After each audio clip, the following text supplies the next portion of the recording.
నమో వెంకటేశాయ. ఏడుకొండలవాడ వెంకటరమణ గోవింద గోవింద. శ్రీ శ్రీనివాస శ్రీ వెంకటేశ గోవింద గోవింద. కలియుగ ప్రత్యక్ష దైవం శ్రీనివాస పరబ్రహ్మ అనుగ్రహ విశేషంతో శ్రీమద్భాగవతంలో ఏకాదశ స్కంధంలోని విశేషాలు యథాశక్తి తెలుసుకుంటున్నాం. నారాయణం నమస్కృత్య నరం చైవ నరోత్తమం దేవీం సరస్వతీం వ్యాసం తతో జయముదీరయేత్. శుకయోగీంద్రుల వారు పరీక్షిన్ మహారాజునకు భగవల్లీలా విశేషాలను వర్ణించి చెబుతూ ఉన్నారు. ఉద్ధవునకు శ్రీకృష్ణ స్వామి తత్వోపదేశం చేస్తూ సాంఖ్యయోగాన్ని గురించి వర్ణించి చెబుతూ అందులో సృష్టి ఏ విధంగా ఏర్పడుతుంది, ఏ విధంగా మళ్ళీ ప్రళయకాలంలో లయమవుతుంది, ఆ విశేషాలన్నీ వర్ణించి చెబుతూ ఉన్నటువంటి సందర్భం. సృష్టి జరిగినప్పుడు స్వామి యొక్క నాభికమలం నుంచి ఉద్భవించినటువంటి బ్రహ్మగారు ఆ పరమాత్మ యొక్క అనుగ్రహ విశేషం చేత లోకాలను ఏ విధంగా సృష్టిస్తాడు, ఏ ఏ లోకాలు ఎవరెవరికి ఇస్తూ ఉంటాడన్న విషయాన్ని చెబుతున్నారు. దేవతలకేమో స్వర్గలోకం, మానవులకు భూలోకం, భూత ప్రేతాదులందరికీ భువర్లోకము నివాస స్థానంగా నిశ్చయింపబడింది. ఇంకా తపోలోకాదులు ఋషిలోకాలన్నీ తపస్సు చేసుకునేటువంటి వాళ్ళకి ఇవ్వబడింది మహర్లోకమని చెబుతూ అథోసురాణం నాగానాం భూమేరేకో సృజత్ ప్రభుః త్రిలోక్యాం గతయః సర్వాః కర్మణాం త్రిగుణాత్మనాం. ఆ బ్రహ్మగారు భూమికి కింద ఉండేటువంటి కింద లోకాలు ఏవైతే ఉన్నాయో అవి నాగులకు సర్పాలకు కేటాయించారు. అదేవిధంగా అసురులకు కూడా ఇచ్చారు. భూమి కిందున్న భాగాలు సర్పాలకు అసురులకు ఇవ్వబడ్డాయి. వాటికి నివాసాన్ని ఏర్పాటు చేశారు. ఈ సత్వరజస్తమో గుణాల వల్ల ఏవైతే సమస్త కర్మఫలాలు ఉంటాయో ఆ కర్మఫలాలు ఈ మూడు సత్వరజస్తమో గుణముల వల్ల ఏర్పడేటువంటి ఈ కర్మలు ఏవైతే ఉంటాయో ఆ కర్మల్ని అనుభవించటానికే ఈ సృష్టి అంతా కూడా జరుగుతూ ఉంది. అవన్నీ ఎక్కడ అనుభవిస్తారంటే ఈ జీవులందరూ భూలోకము, భువర్లోకము, సువర్లోకములలో ఈ మూడు లోకాలలో ఆ త్రిగుణముల వల్ల ఏర్పడినటువంటి కర్మ సంబంధమైన ఫలితములను అనుభవిస్తారు అని వర్ణించి చెప్పారు. యోగస్య తపసశ్చైవ న్యాసస్య గతయో మలాః మహర్జనస్తపస్సత్యం భక్తి యోగస్య మద్గతిః. ఎవరైతే రాగద్వేషాలు లేకుండా ఉంటారో, కపటం లేకుండా ఉంటారో, నిరంతరము స్వామిని గురించి తపస్సు చేస్తూ ఉంటారు, అలా యోగ మార్గాన్ని, తపస్సుని, సన్యాసాన్ని ఆశ్రయించి విషయవాంఛలు లేనటువంటి వాళ్ళు యోగులు ఎవరైతే ఉంటారో వాళ్లకు మహర్లోకము, జనలోకము, తపోలోకము, సత్యలోకము ఈ లోకములను నివాస స్థానంగా ఏర్పరిచారు బ్రహ్మగారు. ఇక భక్తి యోగంతో ఎవరైతే పరమాత్మను పొందడానికి ప్రయత్నిస్తారో వాళ్లకు మాత్రం నేనుండేటువంటి ఆ వైకుంఠమే నివాస స్థానం అవుతుంది. ఈ తపస్సు, సన్యాసము ఇత్యాదిగా కలిగిన యోగముల ద్వారా ఉండేటువంటి మహర్షులకు సైతము ఆ వైకుంఠధామం దుర్లభమేమో కానీ ఎవరైతే భక్తి యోగాన్ని అనుసరించి నన్ను భక్తిగా ఆరాధన చేస్తారో వారికి మోక్షస్థానమైనటువంటి ఆ పరమపదం వైకుంఠమే నా స్థానమే వారికి నివాస స్థానము అని పరమాత్మ చెబుతూ ఉన్నారు. భక్తి యోగస్య మద్గతి అని చెప్పి మయా కాలాత్మనా ధాత్రా కర్మయుక్తమిదం జగత్ గుణప్రవాహ ఏతస్మిన్ ఉన్మజ్జతి నిమజ్జతి. శ్రీకృష్ణస్వామి అంటున్నారు, నేనెవరనుకుంటున్నావు? సాక్షాత్తు కాలస్వరూపుడను నేనే అయి ఉన్నాను. అదేవిధంగా ఈ సృష్టికంతటికీ కారకుణ్ణి కూడా నేనే అయి ఉన్నాను. ఈ జగత్తుని ఏర్పాటు చేసినటువంటి వాడిని కూడా నేనే. త్రిగుణాత్మకమైనటువంటి ఈ జగత్తులో త్రిగుణములలో కలిగేటువంటి క్షోభ ద్వారా వచ్చేటువంటి ఆ మాయా గుణముల యొక్క ప్రభావం వల్ల ఈ సృష్టి ఏర్పడుతూ ఉన్నది కదా. ఈ సంసారంలో ఉండేటువంటి ఆ జీవుడు తన కర్మని బట్టి అనేక రకములైన దేహాలను పొందినటువంటి వాడై తాను చేసేటువంటి పుణ్యముల ద్వారా పాపముల ద్వారా అనేక రకములైన జన్మలను పొందుతూ ఉంటాడు. ఉత్తమమైన పుణ్యమైన కార్యాలు ఆచరిస్తేనేమో ఉత్తమమైన జన్మలు వస్తాయి, నీచమైన పాపిష్టి కర్మలు ఆచరిస్తేనేమో పాపిష్టి జన్మలు వస్తాయి, నీచమైనటువంటి జన్మలు వస్తాయి అని వర్ణించి చెబుతూ ఉన్నారు. గుణ ప్రవాహ ఏతస్మిన్ ఉన్మజ్జతి నిమజ్జతి. ఆ త్రిగుణములకు సంబంధించినటువంటి ఈ ప్రవాహంలో సంసారంలో ఆ జీవుడు అనేక దేహాలను ఆశ్రయిస్తూ తన కర్మఫలంగా ఉత్తమమైన జన్మలను అధమమైన జన్మలను పొందుతూ ఉంటాడు, మునుగుతూ ఉంటాడు, తేలుతూ ఉంటాడు, అంతే. అణుర్బృహత్కృశ స్థూలో యో యో భావ ప్రసిద్ధ్యతి సర్వోప్యుభయ సంయుక్త ప్రకృత్యా పురుషేణ చ. అణువు దగ్గర నుంచి బ్రహ్మాండం దాకా. అణుర్బృహత్, అణువు అంటే చాలా చిన్నది, స్వల్పమైనది. బృహత్ అంటే పెద్దది. స్వల్పమైన అణుమాత్రమైనటువంటి పదార్థం దగ్గర నుంచి పెద్దదైనటువంటి పెద్ద పదార్థం దాకా ఏవైతే ఉన్నాయో అవన్నీ అదేవిధంగా లావుగా ఉండేటువంటివి, సన్నగా ఉండేటువంటివి, పొడవుగా ఉండేటువంటివి, పొట్టిగా ఉండేటువంటివి, స్థావరమైనవి, జంగమములైనవి, ఈ విధంగా చెప్పబడేటువంటివి ఈ సృష్టిలో ఏ పదార్థాలైతే ఉన్నాయో అవన్నీ కూడా ప్రకృతి పురుషులతో కూడి వ్యాపించాయి అని చెబుతూ, యస్తు యస్యాదిరంతశ్చ సవై మధ్యంచ తస్య సన్ వికారో వ్యవహారార్థో యథా తైజస పార్థివా. ఇక్కడ మళ్ళీ ఒక చక్కటి ఉదాహరణ చెబుతూ, మట్టి ఉన్నది, ఆ మట్టి ద్వారా కొన్ని పదార్థాలను తయారు చేయొచ్చు. వస్తుజాతములు, వస్తువులు ఉంటాయి మట్టి ద్వారా తయారు చేసేవి, కుండ మొదలైనటువంటివి. అలాగే బంగారంతో తయారు చేసే వస్తువులు కూడా ఉంటాయి, అనేక రకములైనటువంటి నగలు ఉంటాయి. ఆ నగని చూడంగానే మనం ఏమంటాం, ఇది చంద్రహారం అని పిలుస్తాం, ఇది వడ్డాణం అని పిలుస్తాం. ఇలా అనేక రకాలైన పేర్లతో దేన్ని పిలుస్తున్నాం మనం? బంగారాన్నే పిలుస్తున్నాం. అలాగే మట్టితోనే వచ్చినటువంటి కుండని కుండ అంటాం, పాత్రని పాత్ర అంటాం. అలా నామరూప భేదములు ఏర్పడినంత మాత్రాన, ఆ పేర్లతో పిలిచినంత మాత్రాన అవి ఆ రకంగా శాశ్వతమైనటువంటివి కాదు. అందులో ఉన్న అసలైన నిజమైన సత్యమైన పదార్థములు ఏమిటి? కుండలో ఉన్నదేమో మట్టి, అలాగే నగలలో ఉన్నదేమో బంగారం. అసలైనటువంటి సత్యమైన పదార్థం ఏదైతే ఉందో అది గుర్తించేటువంటి ప్రయత్నం చెయ్యాలి అని చెబుతూ, ఆ కుండ కానీ నగ కానీ నిత్యమైనవి కాదు. నిజానికి లోక వ్యవహారంలో వాటికి పెట్టబడినటువంటి పేర్లు రూపాలే తప్ప వాటిల్లో వాస్తవానికి ఉన్నటువంటి నిజమైనటువంటి పదార్థము కుండలో మట్టి, నగల్లోనేమో బంగారము. వాటి మధ్య ఏ విధమైన భేదము లేదు. అంటే ఒక కారణం చేత ఏర్పడినటువంటి కార్యం ఏదైతే ఉందో ఆ రెండిటికి పరిశీలనగా చూస్తే భేదం అనేది లేదు. కుండలో మనం చూసినట్టయితే మట్టే కనిపిస్తోంది, నగల్లో మనం పరిశీలించి చూస్తే బంగారమే కనిపిస్తోంది. అలాగే ఈ జగత్తు అనేక రకములైన నామరూప భేదములతో భిన్న భిన్నములుగా కనిపించినప్పటికీ కూడా దీంట్లో బాగా పరిశీలిస్తే ఈ జగత్తంతా వ్యాపించి ఉన్నటువంటి వాడు పరమాత్ముడొక్కడే.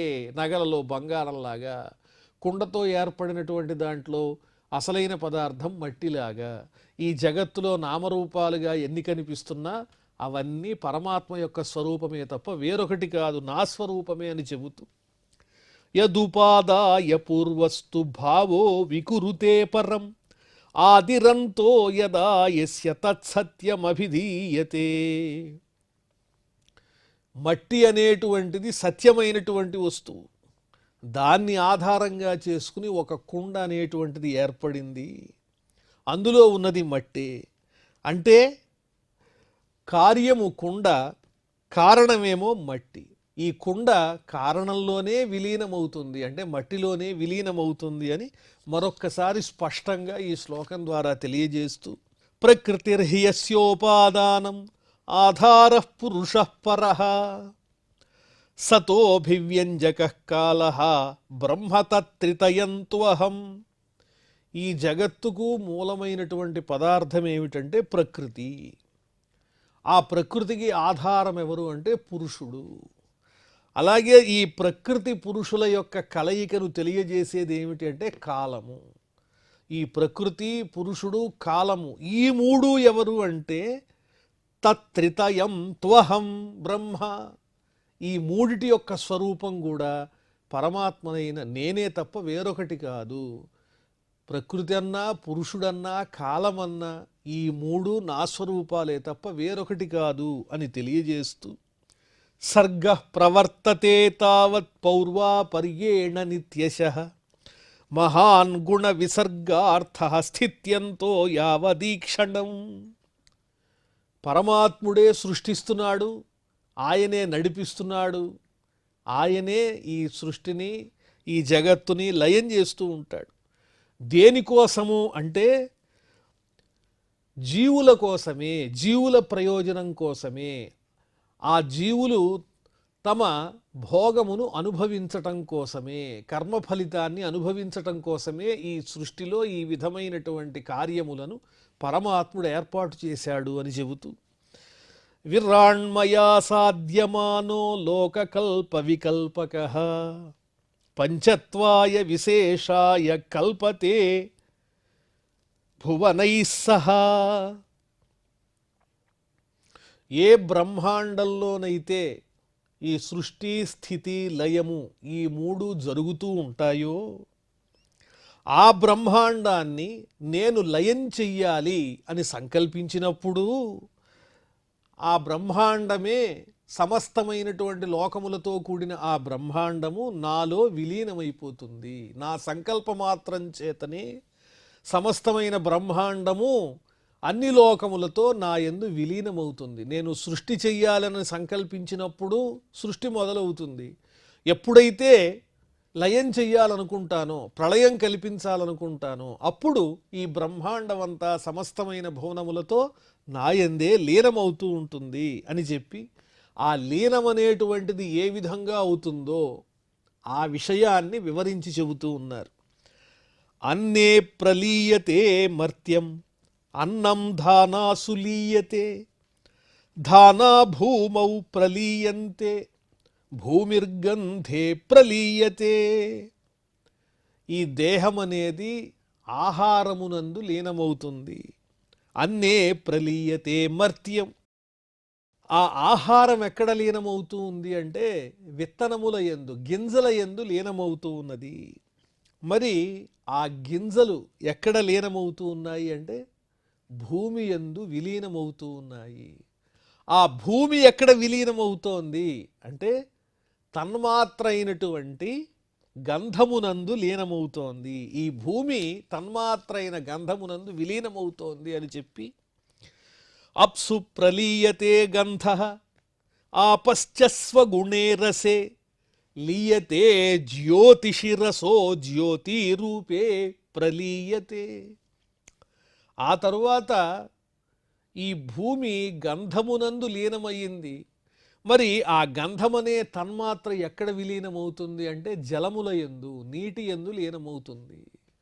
ఆ తరువాత జలములు ఎక్కడ లీనమవుతాయి అంటే తమ గుణమైనటువంటి రసమనేటువంటి తన్మాత్ర యందు ఈ జలములు లీనమవుతాయి.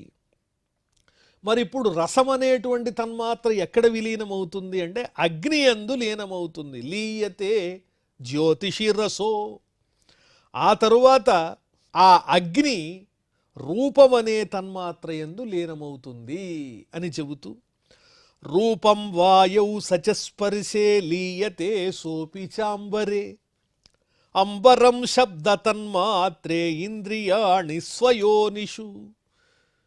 ఈ రూపమనేటువంటి తన్మాత్ర ఏదైతే ఉందో ఆ రూపమనేటువంటి తన్మాత్ర వాయువునందు లీనమవుతుంది.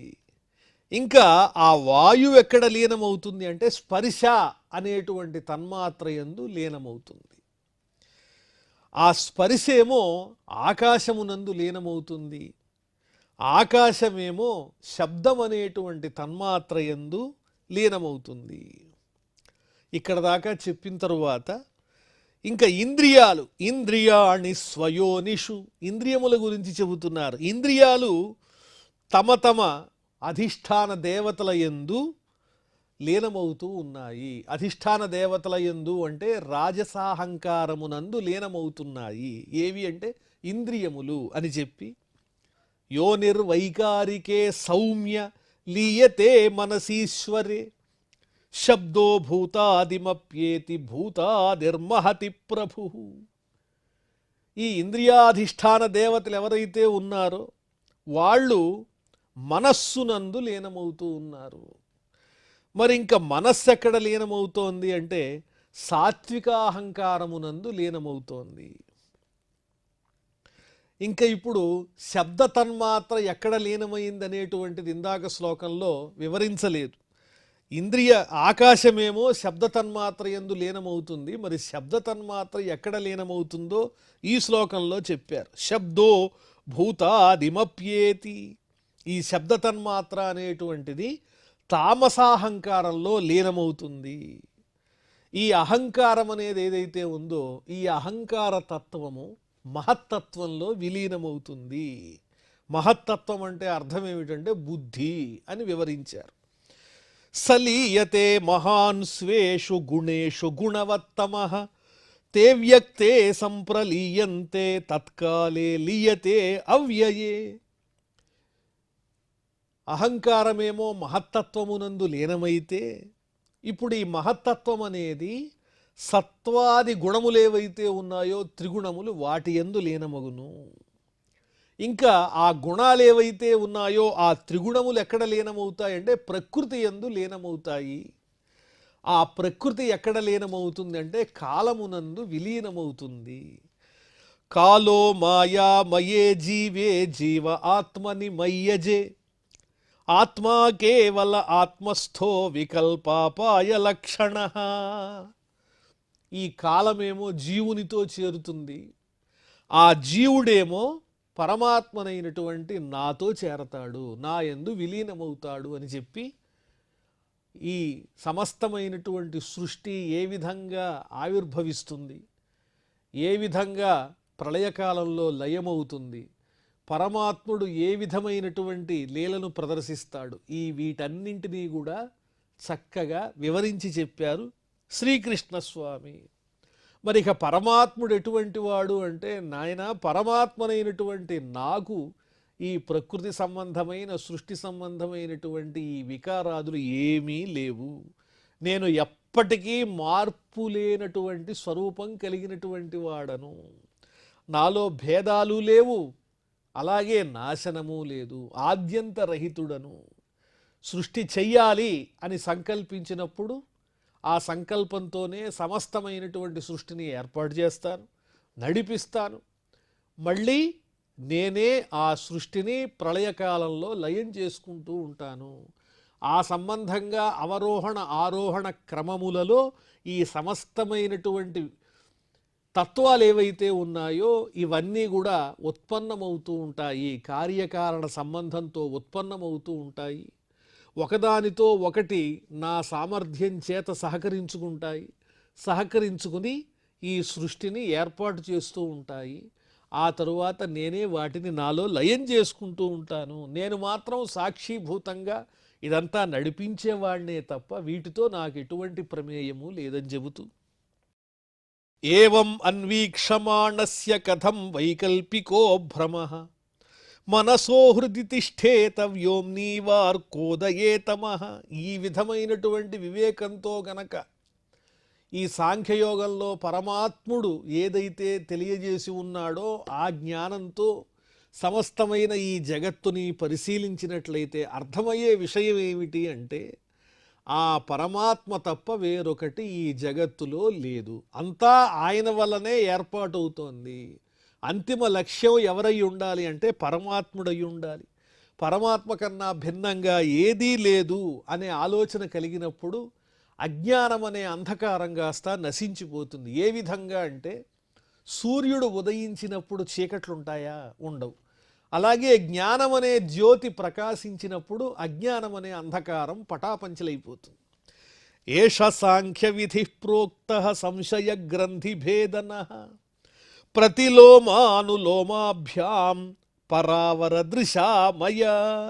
ఈ విధంగా నాయన కార్యకారణముల యొక్క తత్వాన్ని బాగా తెలిసినటువంటి నేను ఈ ఉత్పత్తి ప్రళయముల యొక్క విధానాన్ని గురించి, అవరోహణ ఆరోహణ క్రమంలో ఉండేటువంటి ఈ సృష్టి అలాగే లయములకు సంబంధించిన ఈ తత్వాన్ని గురించి వర్ణించి చెప్పాను. దీన్ని ఎవరైతే సావధానంగా జ్ఞానదృష్టితో చక్కగా చూస్తారో వారి యొక్క సంశయాలన్నీ చిన్నమైపోతాయి అని ఈ సాంఖ్యయోగ సారాన్ని ఉద్ధవునకు అందించారు శ్రీకృష్ణ పరమాత్మ. ఆ తరువాత మనం 25వ అధ్యాయంలో ప్రవేశిస్తున్నాం. ఏకాదశ స్కంధంలో శ్రీ భగవానువాచ గుణానామ సమిశ్రాణం పుమాన్ ఏన యథా భవేత్ తన్మే పురుషవర్యేదం ఉపధారయ శంసతః. ప్రాణులు అనేక రకాలుగా కనిపిస్తూ ఉంటాయి కదా, ఆ ప్రాణులలో ఉండేటువంటి గుణాలు కూడా అనేక రకాలుగా ఉంటాయి. ఆ గుణములలో ఎన్నో భేదములున్నాయి. వాటిల్ని చెబుతాను. వాటి వాటి స్వభావాన్ని బట్టి ఏ ఏ గుణములు కలిగి ఉంటారో, వారి గుణాలను ఏ విధంగా గుర్తించాలో దాన్ని నేను వివరించి చెబుతాను, వినవలసింది అని చెప్పి వర్ణించి చెబుతున్నారు ఆ పరమాత్మ. శమోదమః తితిక్షేక్షా తపస్సత్యం దయా స్మృతి తుష్టిస్త్యాగో అస్పృహా శ్రద్ధ హరిర్దయాది స్వనిర్వృతి. శమము దమము అంటే మనస్సును నియంత్రణలో ఉంచటం, అంతరింద్రియము దానిని నిగ్రహించటం, బాహ్యమైనటువంటి ఇంద్రియములను నిగ్రహించటం దమము.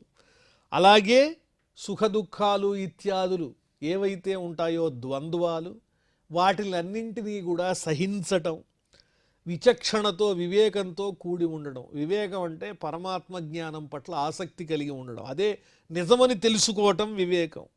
అదేవిధంగా తపస్సు, సత్యము, అలాగే సమస్త ప్రాణుల యందు దయాభావం కలిగి ఉండడం, చక్కని స్మృతి, ఎల్లప్పుడూ సంతోషంగా ఉండడం, త్యాగం చేసేటువంటి గుణము, ఏ విధమైన కోరికలు లేకపోవటము, చక్కగా భగవత్ కైంకర్యపరమైనటువంటి కర్మలయందు నిష్కామ కర్మలయందు ఆసక్తి శ్రద్ధ, అలాగే సిగ్గు, చేయకూడని పనులు చెయ్యాలంటే అవన్నీ ఎందుకు చెయ్యాలని సిగ్గుపడే లక్షణం కూడా ఉండాలి.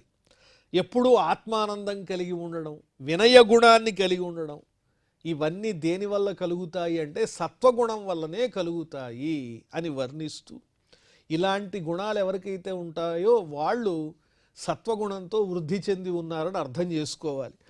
కామ ఈహా మదస్తృష్ణా స్తంభ ఆశీర్భిదా సుఖం మదోత్సాహో యశప్రీతి హాస్యం వీర్యం బలోద్యమ. అలాగే భోగాలయందు కోరిక, కర్మలు చేయటం మీద విపరీతమైన ఆసక్తి, అహంకారము, దురాశ, వినయం లేకపోవటము, భేదబుద్ధి, వాళ్ళు శత్రువులు వీళ్ళు మిత్రులు అనేటువంటి భేదబుద్ధి, ఇంద్రియ సంబంధమైన భోగాలు, గర్వము, అత్యుత్సాహము, కీర్తి పట్ల విపరీతమైనటువంటి కాంక్ష, ఎదుటి వాళ్లతో పరిహాసాలు ఆడడము, అదేవిధంగా తనకు సంబంధించినటువంటి గొప్పతనాన్ని చాటుకోవాలనేటువంటి ఇచ్ఛ, ఇవన్నీ కూడా రజోగుణానికి సంబంధించిన లక్షణాలు అని, సత్వగుణ సంబంధమైన లక్షణాలు, రజోగుణ సంబంధమైన లక్షణాలు కూడా వర్ణించి చెప్పారు పరమాత్మ. ఆ తరువాత విశేషాలు మనం మళ్ళీ తెలుసుకుందాం. ప్రస్తుతం క్షమాప్రార్థనాదులతో ఈ కార్యక్రమాన్ని పరిసమాప్తం చేసుకుందాం. అథ క్షమాప్రార్థన. యదక్షరపదభ్రష్టం మాత్రాహీనంచ యద్భవేత్ తత్సర్వం క్షమ్యతాం దేవ నారాయణ నమోస్తుతే. శ్రియః కాంతాయ కళ్యాణ నిధయే నిధయేర్థినాం శ్రీవేంకట నివాసాయ శ్రీనివాసాయ మంగళం.